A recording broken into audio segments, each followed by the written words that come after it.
The dress walked in before she did. There is a specific kind of silence that falls over a room when something wrong is happening and nobody yet has the words for it. I felt that silence settle over the chapel the moment those doors opened. I was sitting in the second row, on the bride's side, in a pale blue dress I'd bought for the occasion, holding a folded tissue I hadn't needed yet. The string quartet was playing. Everyone had turned toward the back of the room, the way you do at a wedding, waiting for the doors to open and the bride to appear. And when they opened, and my sister stepped through them, I felt my whole body go cold before my mind had even caught up. Because I recognized that dress. Not recognized, the way you recognize a style, a designer, a familiar silhouette. I mean, I recognized it the way you recognize your own mother's face.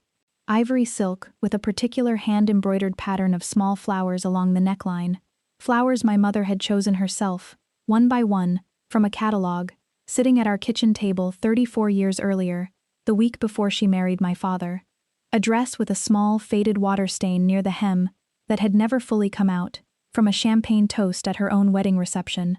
A dress that had hung, wrapped in plastic, in the back of my mother's closet for my entire childhood, and which I had touched exactly twice in my life, once as a little girl, sneaking into her room to feel the fabric, and once, 4 years earlier, standing in that same closet after the funeral, deciding what to do with everything she'd left behind. My mother's wedding dress. The dress she had told me, specifically, clearly, more than once in her final months, that she wanted me to have. Not because I was the older sister, though I was, by 3 years, but because of a conversation we'd had, just the two of us, sitting by her hospital bed, about 6 weeks before she died. I remember that conversation with a clarity that still takes my breath away. She'd been having a good afternoon, alert, present, her hand wrapped around mine, and she'd said, out of nowhere, "I want you to have my dress, the wedding one. I know your sister will want it too, someday, but I need you to have it.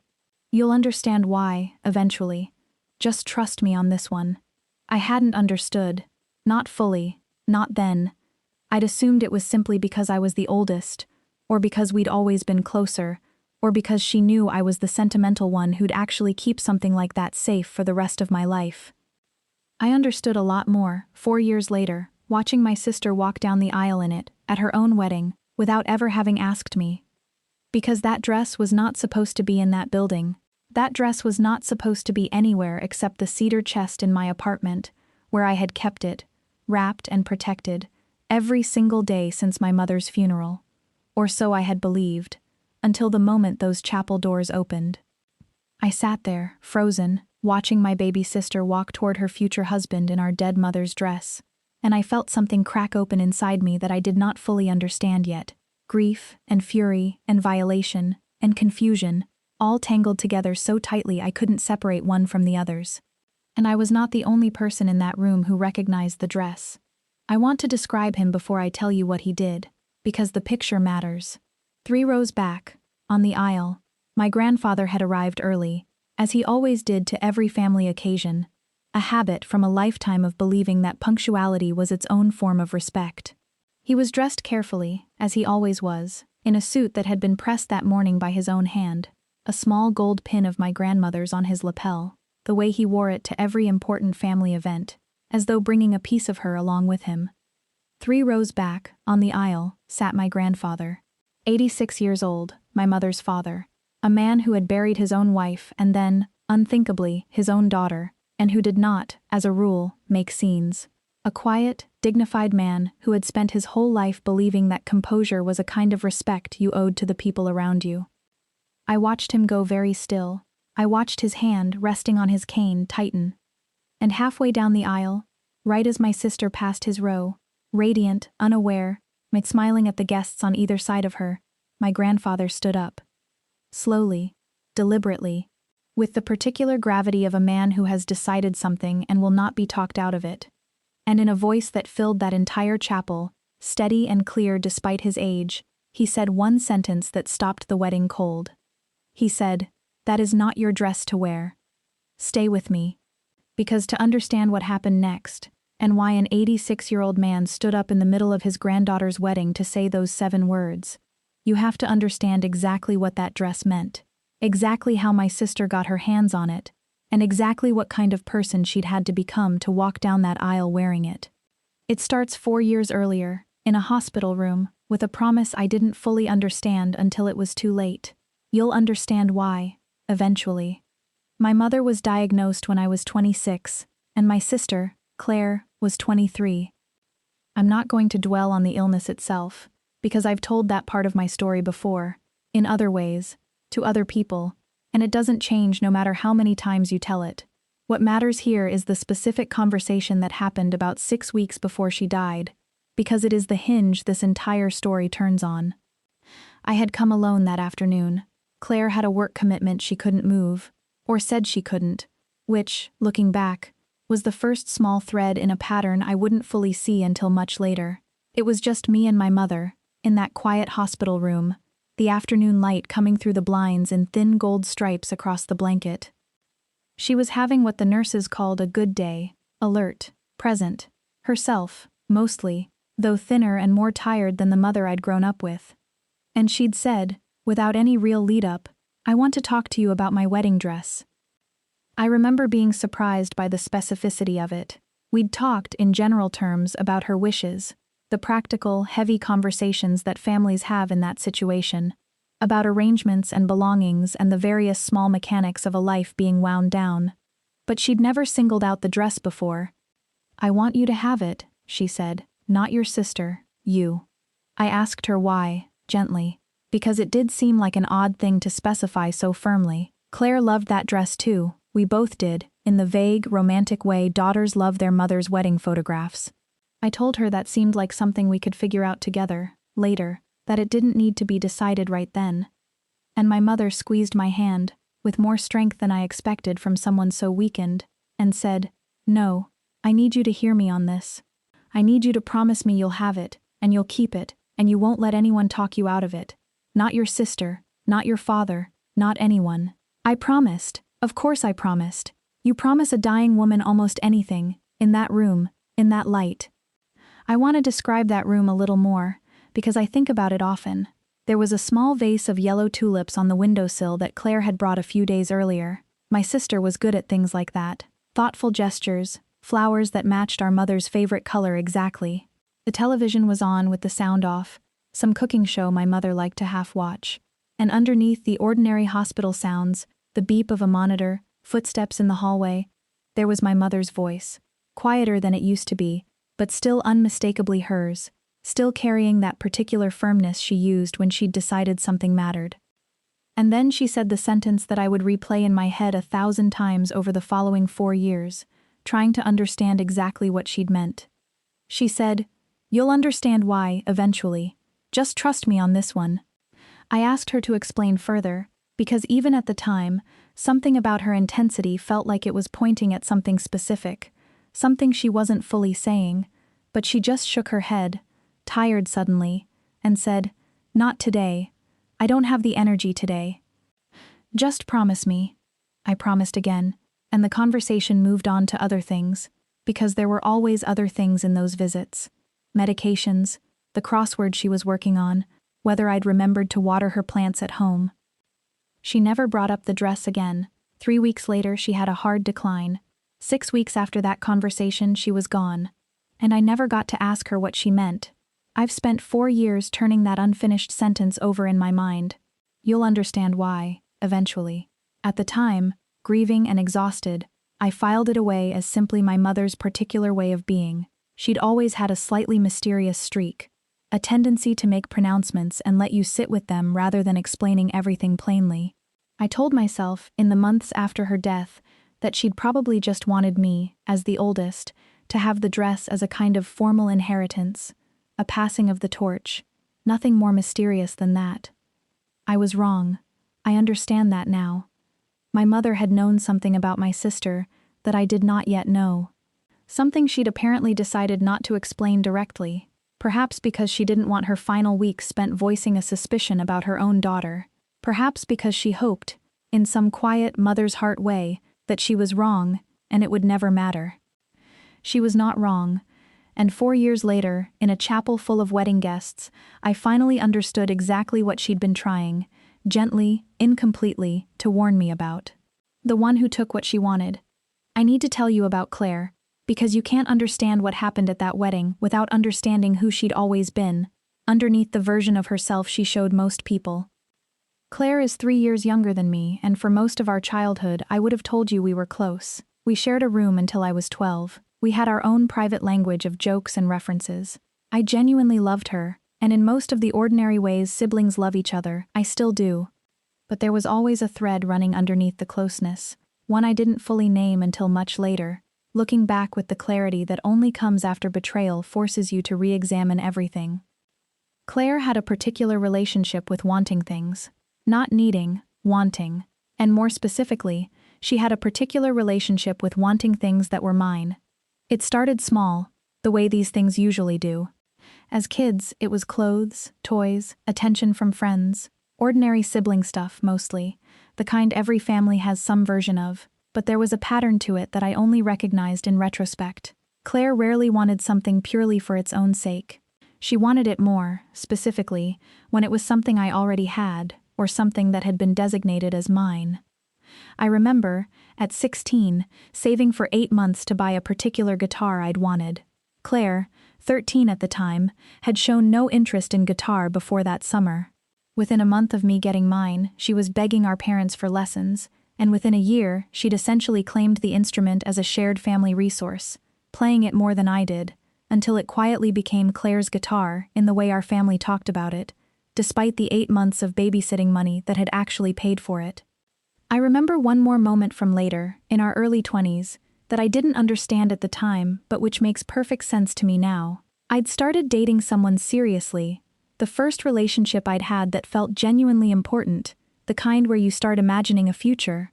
Claire met him at a family dinner, was charming and warm the way she always was, and within a few months, had somehow become closer to him, in certain ways, than I was. Inside jokes I wasn't part of. Text conversations he'd mentioned that I didn't know existed. Nothing happened, not in any way that would constitute a real betrayal, but the pattern of it, the reflexive pull toward whatever was mine, was unmistakable in hindsight. I'd chalked it up, at the time, to Claire simply being naturally likable. I understand now that it was something closer to a reflex she couldn't fully control. The compulsion to be wanted, specifically, in the spaces that already belonged to someone else. I want to be clear that I'm not describing simple sibling rivalry, the ordinary competitive friction most brothers and sisters have. This was something more specific and more persistent, a pattern of Claire developing sudden, intense interest in things, precisely once they'd become associated with me, as though my having something made it more desirable by definition, not because of any quality in the thing itself. Our parents, I think, never fully saw it, or chose not to name it if they did. Claire was charming in a way I wasn't, warmer on the surface, quicker to laugh, better at making people feel like the center of attention in any given room. She had a gift for it. And that gift meant that when conflicts arose between us, the instinct in our house was often to smooth things over by giving Claire what she wanted. Because keeping Claire happy kept the whole household's emotional temperature comfortable, and I was, by comparison, easier to ask for patience. I loved my sister. I want to keep saying that clearly throughout this story, because it's true, and because understanding what she did requires understanding that this wasn't a story about hatred. It's a story about a pattern, allowed to run unchecked for over 2 decades, finally reaching a place it could no longer be smoothed over or excused. My mother saw it. That's what I understand now, looking back at that hospital room conversation with new eyes. My mother, in her final months, alert enough to see clearly even as her body was failing her, had looked at her younger daughter's lifelong pattern of wanting what belonged to her sister, and she had made a decision. She hadn't wanted to say it outright, hadn't wanted her last real conversations with either of her daughters to be about suspicion and warning. So she'd done what she could. She'd made me promise. She'd tried to build a wall around the one object she suspected Claire would eventually, somehow, find a way to take. She'd been right to worry. She'd just underestimated how far Claire would eventually go to get it. The favor I should never have granted. I want to walk you through exactly how the dress ended up in Claire's possession, because the how of it matters enormously, and because it reveals something about the specific kind of manipulation my sister is capable of when she's decided she wants something. It happened about 8 months before the wedding, roughly 3.5 years after our mother's death. Claire had gotten engaged the previous spring, and wedding planning was well underway. I'd been genuinely happy for her. I want to be clear about that, because it makes what happened feel even more like a betrayal in retrospect. I'd helped her look at venues. I'd gone dress shopping with her, an entirely different dress, a beautiful one she'd chosen for herself, modern and simple, nothing like our mother's. One evening, she called me, and she asked if she could come over. She said she wanted to talk about something important, something about Mom. I let her in, made tea, and she sat across from me at my kitchen table, and she told me a story that, at the time, moved me to tears. She said she'd been having dreams about our mother. Vivid ones, recurring, where our mother was trying to tell her something she couldn't quite hear. She said the dreams had gotten more intense as the wedding approached, and she'd finally understood, or believed she understood, what our mother had been trying to communicate. She said she felt, powerfully, that our mother wanted to be part of her wedding day somehow, present in some tangible way, since she couldn't be there in person, and she asked, tentatively, almost apologetically, if she could borrow the dress, just to hold. Just to have near her on the morning of the wedding, in the room while she got ready, as a way of feeling our mother's presence during the preparations. Not to wear it. She was very specific about that at the time. Just to have it there, in the room, as a kind of talisman. I want to walk you through exactly how that conversation went, because in hindsight, every element of it was constructed with a kind of care that I only recognize now as manipulation, rather than the raw, unguarded grief I mistook it for at the time. She'd cried while telling me about the dreams, real tears, or tears that looked real, which I've since learned aren't always the same thing. She'd described the dream in specific, sensory detail. Our mother's hands, she said, reaching for her, saying something she couldn't quite make out, always just at the edge of comprehension before she woke. She said she'd had the same dream 4 nights in a row, and that a friend who was spiritual, you know how she is, had suggested that recurring dreams like that often meant a loved one was trying to communicate something specific. She'd let me fill in the rest myself. That's the part I understand now that I didn't understand then.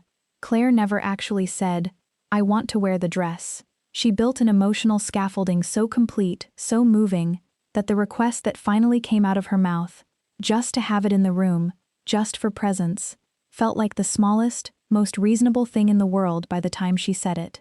She'd spent 20 minutes making me feel the exact ache she wanted me to feel, so that when the actual ask arrived, it felt like mercy to grant it. I remember how carefully she'd built that request. She hadn't asked for much, just proximity, just presence, nothing that violated the actual promise I'd made. And it moved me, genuinely, because I understood the impulse. I missed our mother too. The idea of her dress being present, even just folded on a chair in the getting ready room, felt like something I could give my sister without breaking the specific promise I'd made. I should have called our grandfather. I should have talked to someone before agreeing, someone who might have seen the shape of what was actually happening more clearly than I could, sitting across from my sister's careful, tearful request. But I didn't. I agreed. I brought the dress to her apartment myself, 2 days before the wedding, still in its protective wrapping, and I made her promise, actually promise, out loud, looking me in the eye, that it was just for the room, just for presence, not for wearing. She promised. I want you to sit with that for a second, because it matters for everything that comes after. My sister looked me directly in the eye, in my own kitchen, and made a specific, deliberate promise about a very specific thing, knowing, I now believe, that she had absolutely no intention of keeping it. I didn't see the dress again until those chapel doors opened. What was actually happening while I wasn't there? I found out, much later, what had actually happened in that getting ready room on the morning of the wedding, and I think you need to hear it, because it tells you something important about how carefully my sister had planned this. I wasn't in the room that morning. This detail matters enormously, and it wasn't an accident. Claire had arranged the wedding morning logistics herself, and she'd specifically requested that I handle a series of unrelated tasks that kept me busy elsewhere for most of the early hours, coordinating with the florist, checking on a seating chart issue, running back to the venue to deal with a supposed problem with the guest book table. Small, plausible tasks, each one reasonable on its own, that added up to me simply not being present in the room where the actual dress changing happened. I only learned the full sequence afterward, piecing it together from her bridesmaids, who had no idea anything was wrong until it was already done, because they had no way of knowing what promise had been made or broken. According to them, Claire had gotten fully dressed in her own chosen wedding dress that morning, the modern one, the one I'd helped her pick. Photos were taken, everything proceeded normally for the first 2 hours. And then, about 40 minutes before the ceremony was set to begin, with me still occupied elsewhere on the tasks she'd assigned me, Claire had asked everyone in the room, quite casually, to step out for a few minutes so she could have a moment alone before walking down the aisle. Alone in that room, with our mother's actual wedding dress sitting there, exactly as I'd promised to keep, present but not worn, my sister had changed out of her own dress, and put on our mother's. By the time anyone came back into the room, it was done, zipped, fastened, complete, and Claire, according to her bridesmaids, had simply said, calmly, as though this had always been the plan, that she'd decided, at the last minute, to wear this one instead. She'd apparently spun some version of the same story she'd told me, the dreams, the feeling of our mother's presence, the sense that this was somehow meant to be, delivered with enough emotional conviction that her bridesmaids, caught off guard and unwilling to create a scene 40 minutes before a wedding, had simply gone along with it. Nobody called me, nobody warned me. By the time I finished dealing with the guest book table issue and made my way back toward the chapel to take my seat, Claire and her bridal party were already lined up at the back, ready to process, the dress already zipped and photographed and irreversible. I sat down in the second row with no idea what was about to walk through those doors, and I think, looking back, that this was the most calculated part of the entire plan. Claire hadn't simply broken a promise in a moment of impulse. She had constructed, deliberately, a sequence of events specifically designed to ensure that by the time I discovered what she'd done, it would already be too late to stop it, that I would be forced to either sit in silence and watch it happen, or create a scene at my own sister's wedding, in front of everyone, in a way that would make me, not her, look like the villain of the day. She had planned for my silence. She had not planned for our grandfather, the one person who never forgot. I need to tell you about my grandfather now, because what he did in that chapel didn't come from nowhere. It came from 86 years of a particular kind of steadiness, and from a grief of his own that ran deeper than either Claire or I had ever fully understood. My grandfather, Walter, had been married to my grandmother for 51 years before she passed, several years before my mother's own diagnosis. And then, in what he once described to me as the cruelest sequence life could arrange, he had buried his daughter too, watched my mother, his own child, decline and die, an ordering of loss that no parent is supposed to have to survive. He did not talk about grief the way some people do. He didn't perform it, didn't dwell on it out loud in the way that invites comfort and attention. He simply carried it, quietly, and channeled a huge amount of that carrying into a fierce, specific protectiveness over the things and memories that connected him to the daughter he'd lost. He had been present, it turned out, for parts of that hospital room conversation I never knew about. Not the specific exchange about the dress. That had been just me and my mother, as I described. But in the weeks around it, my grandfather had visited often, and my mother, in her particular way of processing what was happening to her, had apparently confided in him too, in her own private conversations, about her worries regarding Claire.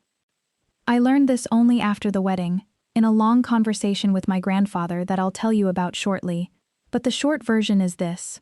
My mother had told her father, plainly, in one of their private visits, that she was worried about how Claire might eventually treat the dress, and by extension, treat her memory. She'd used almost exactly the same language with him that she'd later use with me, a sense, difficult to fully articulate, that Claire's pattern of wanting what belonged to others might eventually extend to this too. My grandfather had taken that worry seriously, in a way that, frankly, I had not, at least not at first. He'd apparently told my mother, in that visit, that he would keep an eye on things, that if it ever came to it, he would make sure the dress ended up exactly where she wanted it to. He had never told me this. I think, looking back, he'd hoped it would never become necessary, that Claire's pattern, whatever its roots, wouldn't extend to something this significant, this sacred. I want to tell you about my grandfather's own marriage, briefly, because I think it explains why the specific betrayal of a wedding dress mattered to him as much as it did. He and my grandmother had married young, in a small ceremony neither of their families could really afford, and my grandmother had worn a dress borrowed from an aunt because there hadn't been money for a new one. He told me once, years before any of this happened, that it was one of his few regrets from their whole life together, that she'd never had a dress that was truly, completely hers, chosen for herself, on the one day it should have mattered most. He'd promised himself, he said, that if he ever had daughters or granddaughters, he'd make sure they never had to compromise on that particular thing. My mother's dress, chosen carefully, paid for by my grandfather himself as a wedding gift to his own daughter, the one extravagance he'd allowed himself for her wedding, carried a specific weight for him that went beyond ordinary sentiment. It was, in some way, a correction of his own old regret. Watching it become an object of quiet theft and manipulation touched something in him that ran far deeper than most people in that chapel could have understood in the moment. He'd hoped, the way we all hope, that the worst version of a worry stays merely a worry. But he had also, quietly, done something practical that neither Claire nor I knew about at the time. In the months after my mother's death, when I'd had the dress appraised for insurance purposes, a normal, unremarkable step for an heirloom of real value, my grandfather had asked to see the paperwork. And he had, without telling me, made a small, specific addition to his own estate planning documents, a formal, legal notation identifying that particular dress as an item explicitly designated to pass to me, referencing my mother's wishes, filed with his own lawyer, as a kind of backup safeguard, a second layer of protection in case anything ever happened to complicate the informal promise between mother and daughter. He never told me he'd done this. He told me, later, that he'd hoped he would never need to mention it at all, that it was simply an old man's quiet insurance policy, filed away and forgotten, a formality he hoped would gather dust forever. He carried a printed copy of that document in his jacket pocket to every family event for 3.5 years, including, as it turned out, to the wedding. 7 words that stopped a wedding. Let's go back to the chapel now, because I need to walk you through those next few minutes in full, because they are, without question, the most extraordinary few minutes of my entire life. My grandfather stood up, slowly, using his cane for support, but with a deliberateness that made it immediately clear this was not confusion, not an old man losing his balance, not any kind of accident. The string quartet faltered and stopped.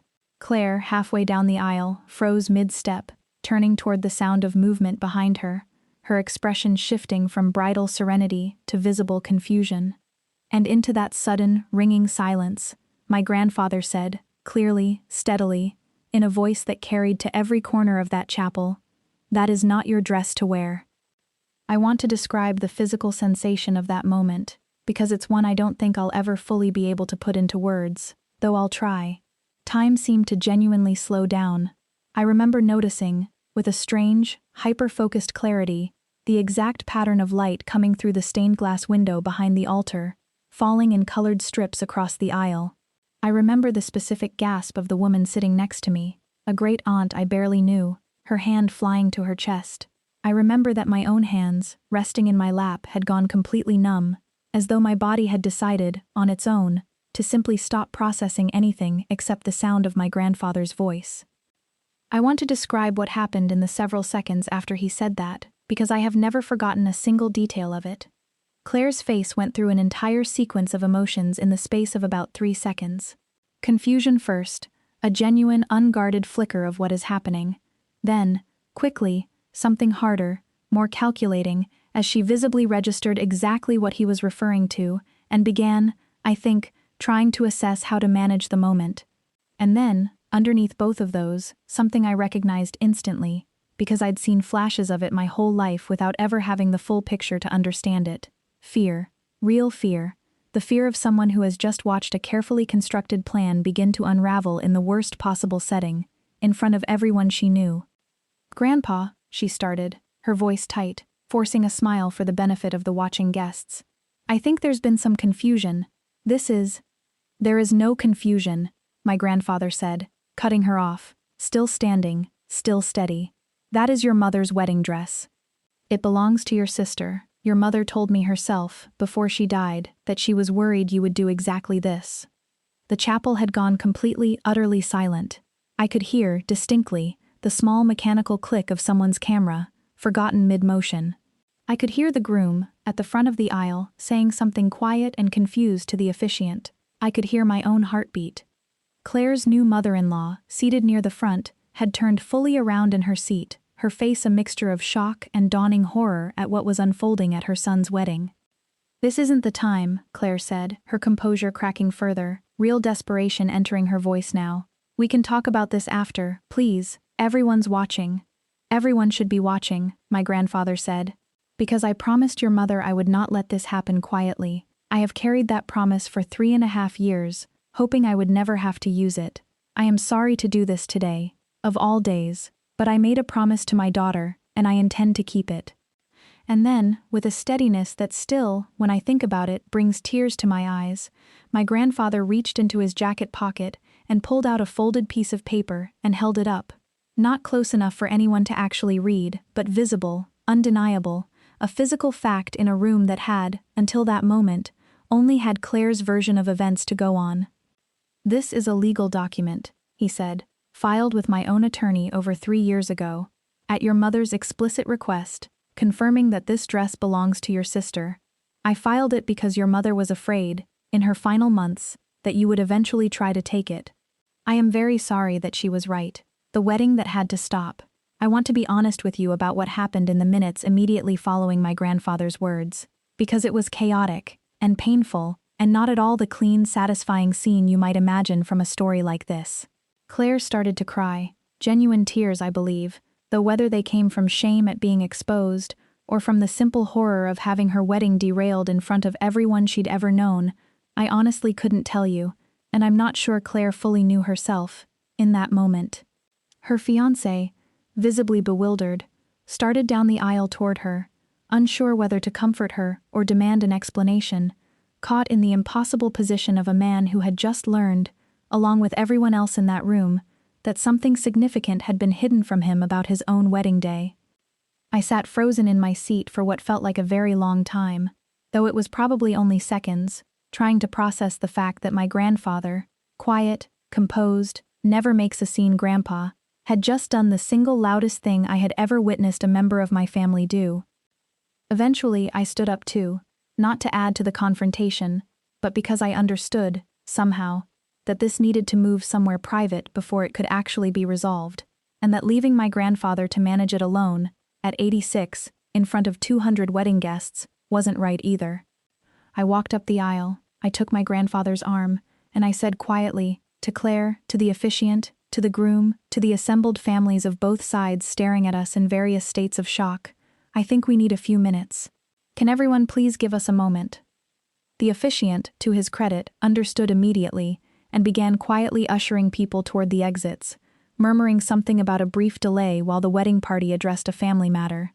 It took perhaps 10 minutes for the chapel to clear into the adjoining hallway and garden area, 10 of the longest minutes of my life, filled with whispered conversations among guests who had just watched something extraordinary happen and had absolutely no context for what it meant. Once the immediate family was alone, Claire, her fiancé, my grandfather, me, and, after a few minutes, Claire's now thoroughly confused new in-laws, the real conversation happened. And I want to tell you honestly, it was not a moment of triumph for me. I did not feel vindicated, or victorious, or satisfied in any of the ways you might expect from a story where the villain finally gets caught. I felt heartbroken, because whatever else was true, this was still my sister, standing in our mother's dress, sobbing, having just had the worst moment of manipulation in her life exposed in front of everyone she loved, on what was supposed to be the happiest day of her life. My grandfather, once we were in the smaller room, seemed to feel some of that same conflict. He sat down heavily in a chair, suddenly looking every one of his 86 years, the adrenaline of the confrontation draining out of him and leaving something closer to exhaustion and grief in its place. "I didn't want to do that today," he said quietly, "to all of us, to no one in particular. I have thought for 3.5 years about whether I would ever actually have to use that document. I hoped I wouldn't. I am sorry it happened this way, but I was not going to let your mother's wishes be erased, not for anyone, not even for you, Claire, on your wedding day." Claire, still crying, still in that dress, looked at him and said, in a small voice I'd rarely heard from her, "I just wanted her there. I wanted her there with me." And my grandfather, gently but without backing down, said, "She was always going to be there. She's in the flowers you chose because she loved that color. She's in the song you picked for your first dance, the one she used to sing. She didn't need you to steal something from your sister to be present today. You already had her, you just couldn't see it." Why she really did it. I want to tell you what came out over the following hour, in that small room, because it revealed something about Claire that complicated my understanding of the entire story, not excusing what she'd done, but explaining it in a way that made the whole picture sadder and more human than a simple story of theft. Once the crying slowed, and the immediate crisis of the stalled wedding had to be addressed practically, the guests waiting, the ceremony needing some kind of resolution, Claire finally, haltingly, told the truth about why she'd done it. It wasn't really about the dress. Not fundamentally. It was about a lifetime of feeling like the second daughter, the less remembered one, in ways that had nothing to do with anything I had actually done, and everything to do with patterns inside Claire herself that had been building for decades. She said that in the years since our mother's death, she'd become increasingly consumed by a fear that she was gradually being erased from our mother's memory, not literally, but in some deeper, more painful sense. She told us about a specific night, about a year after the funeral, when she'd gone looking through her own apartment for something, anything, that had belonged to our mother, and had come up almost empty. A single photograph. A recipe card, that was it. And she'd sat on her kitchen floor that night, she said, and cried for hours, not just from grief, but from a growing, corrosive feeling that she'd somehow been left with less proof that she'd been loved. She said that I had the dress, I had most of the photographs because I'd been the one who organized them after the funeral. I had our mother's jewelry box because our mother had specifically given it to me years earlier for an unrelated reason. Piece by piece, in Claire's mind, it had started to feel like every physical connection to our mother had ended up with me, and none of it with her, and that pattern had curdled, slowly, into something that felt, to her, like proof that she had mattered less. I want to be honest. Some of what she said contained a kernel of something real. I probably had ended up as the default keeper of more of our mother's things than Claire had, partly through circumstance, partly through my own tendency to be the one who organizes and preserves. That imbalance was real, even if it wasn't intentional or malicious on my part. But the way Claire had chosen to address that imbalance, not by talking to me honestly about how she felt, not by asking directly for a fair division of our mother's things, but by manufacturing an elaborate story about dreams and presents, extracting a narrow promise under false pretenses, and then breaking that promise the moment she calculated it was safe to do so. That wasn't the action of someone simply feeling overlooked. That was the action of someone who had decided, somewhere along the way, that taking was easier than asking, and that asking forgiveness after the fact was safer than risking a no beforehand. "I should have just talked to you," she admitted, finally, sitting in that small room, still in the dress that had started all of this. "I know that now. I panicked, honestly. The closer the wedding got, I felt like if I didn't do something, some part of Mom would never really be part of this day, and I couldn't stand that feeling, so I did something stupid and selfish instead of something honest. It wasn't a full excuse. I don't think it was meant to be. But it gave me, for the first time, a version of my sister's actions that felt less like calculated cruelty and more like a genuinely broken response to a real, if partly self-inflicted, grief. That understanding didn't undo what had happened. It didn't put the dress back where it belonged, unworn, protected. But it changed, slightly, the shape of what came next, fixing what could still be fixed. The practical problem remained. 200 guests were waiting. A ceremony had been interrupted, and a decision had to be made about how, or whether, the wedding would proceed. I want to tell you what we decided, because I think it says something important about the difference between justice and cruelty, and about how a family can hold someone accountable without destroying them entirely. Claire could not simply put her original dress back on and pretend nothing had happened. That dress had been packed away by that point, and there wasn't time to properly restage everything even if we'd wanted to. But she also couldn't, in good conscience, continue wearing our mother's dress for the rest of the day, not after what had just happened, not with my grandfather's words still echoing through that chapel. In the end, it was Claire's new mother-in-law, of all people, who offered a practical solution. She had, it turned out, brought a simple wrap dress as a backup outfit for the reception, tucked into a bag in case of any last-minute wardrobe emergency, the kind of practical foresight some mothers simply have. It wasn't a wedding dress in the traditional sense, but it was elegant, appropriate, and crucially, entirely Claire's own, untethered from any promise she'd broken to get it. Claire changed into it, quietly, in that small side room, while the rest of us waited.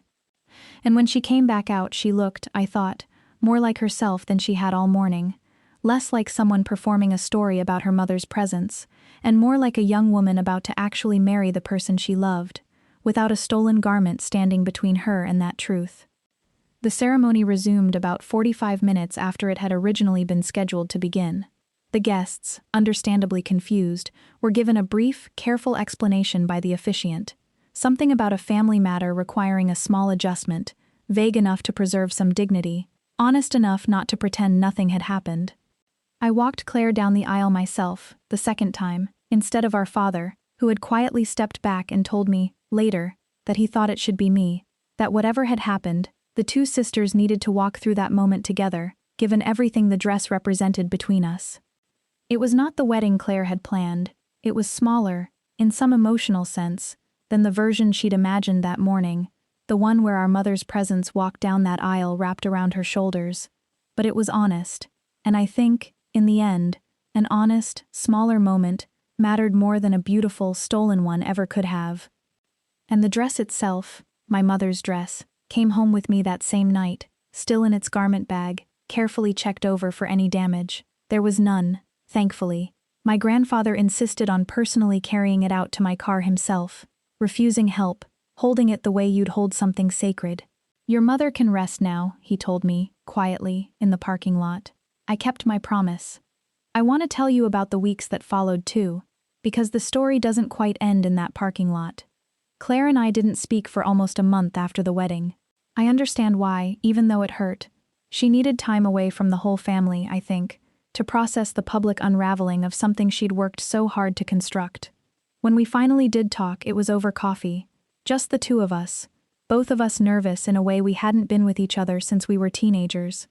She apologized again, more fully this time, without the wedding day chaos pressing in on either of us. And I told her something I'd been thinking about since that day in the small side room, that I understood, now, why she'd felt erased, and that some of that feeling had been genuinely my fault, even if my intentions had never been unkind. I told her I wanted to actually divide our mother's things properly, not everything to me by default, not because I deserved it more, but because we should have done that work together years earlier, instead of letting one sister quietly accumulate the physical memory of our mother while the other watched it happen. We spent an afternoon, a few weeks later, going through boxes together, really talking for the first time in years about what different objects meant to each of us. It didn't erase what had happened at the wedding, but it built something that hadn't existed before, an actual conversation, instead of an assumption, about what we each needed to feel connected to the mother we'd lost, what the dress was really protecting. So let me tell you what all of this taught me, because if you've stayed with me this whole way, some of this belongs to you now. The first thing I learned is this: the people who love us most sometimes see the danger before we're ready to name it ourselves. My mother, in her final weeks, saw something in my sister that I hadn't fully allowed myself to see, even after decades of the same pattern playing out in smaller ways. She didn't accuse Claire outright. She chose instead to quietly build a protection around the things she feared losing, trusting that the protection itself would eventually explain her worry, even if she never got to explain it directly. If someone who loves you deeply gives you an unusually specific, unusually firm instruction about something, even without fully explaining why, consider that they might be seeing a pattern you're too close to see yourself. Trust that kind of instinct, especially from someone who has spent a lifetime being right about the people in your family. The second thing I learned is this: a broken promise extracted through manipulation is not a small betrayal, even when the person breaking it frames it as an act of love. Claire's story about dreams and presence was, in its own way, a beautiful piece of storytelling, emotionally compelling, difficult to argue with in the moment, exactly calibrated to bypass my defenses. But underneath the beautiful story was a simple, hard fact. She asked for one thing, promised to honor a specific boundary, and then deliberately violated that boundary the moment she calculated it was safe to do so. Good intentions, or a genuinely sad underlying motivation, do not transform manipulation into something acceptable. If someone asks you for something small and specific, and then takes something large and different once you've let your guard down, the sympathy you might feel for their underlying pain does not erase the fact that they lied to get what they wanted. The third thing, and this one took me longest to fully accept, accountability and compassion are not opposites, and you can hold both at once. My grandfather stopped that wedding. He said 7 words that changed the entire shape of that day, and he did not back down when Claire begged him to let it go. But in the hour that followed, he also listened to her, gently corrected her without cruelty, and ultimately let the wedding continue once the actual harm had been addressed. He held her accountable without trying to destroy her, and I think that balance, firm enough to actually matter, compassionate enough not to become its own kind of cruelty, is one of the hardest and most important things a person can learn to do for the people they love. The fourth thing I learned is specifically for anyone who has ever found themselves as the sibling who quietly ended up with more photographs, more heirlooms, more of a parent's physical memory, without ever meaning to hoard any of it. Fairness between grieving siblings has to be built on purpose. It almost never happens by accident. I hadn't set out to end up with more of our mother's belongings than Claire. It had simply happened, gradually, through circumstance, and my own tendency to be the organizer, the keeper, the one who volunteered to sort through boxes because someone had to. But an imbalance doesn't stop mattering just because it was unintentional. If you find yourself, after a loss, holding more of a shared parent's memory than a sibling, more photos, more objects, more of the physical evidence that person existed, it is worth asking, honestly and early, whether that imbalance needs correcting, before it curdles, the way it did for Claire, into something that eventually looks for its own kind of resolution, healthy or not. And the last thing, the thing I hold on to most. Some promises are worth keeping even when keeping them costs something significant. My grandfather carried a folded legal document in his jacket pocket to every family gathering for 3.5 years, hoping he would never need it, prepared to use it anyway if the moment came. He kept a promise to his dead daughter even though keeping it meant standing up in the middle of a joyful occasion and saying something that made everyone in that room deeply uncomfortable, including himself. He chose the harder, more painful path of honoring what he'd promised over the easier, more comfortable path of simply letting an uncomfortable moment slide by unaddressed. That is, I think, what real love actually looks like sometimes.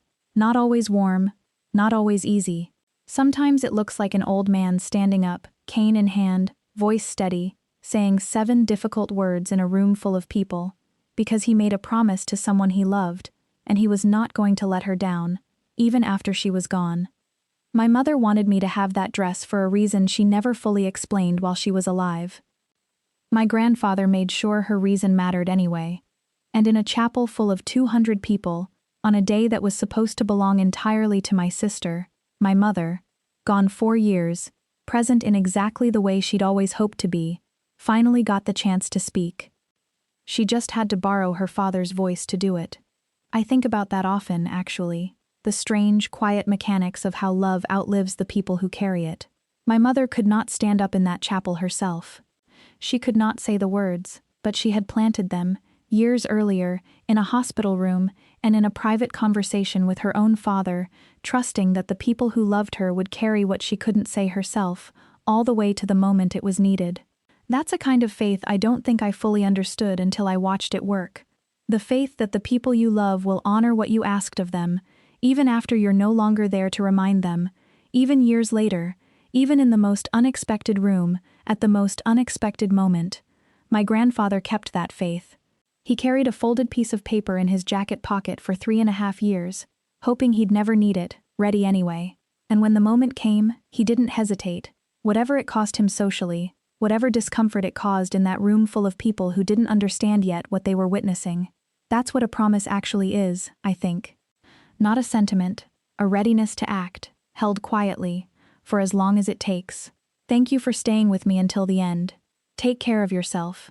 And if someone who loves you has ever asked you to protect something without fully explaining why, trust them. Sometimes the explanation only comes later, when it matters most.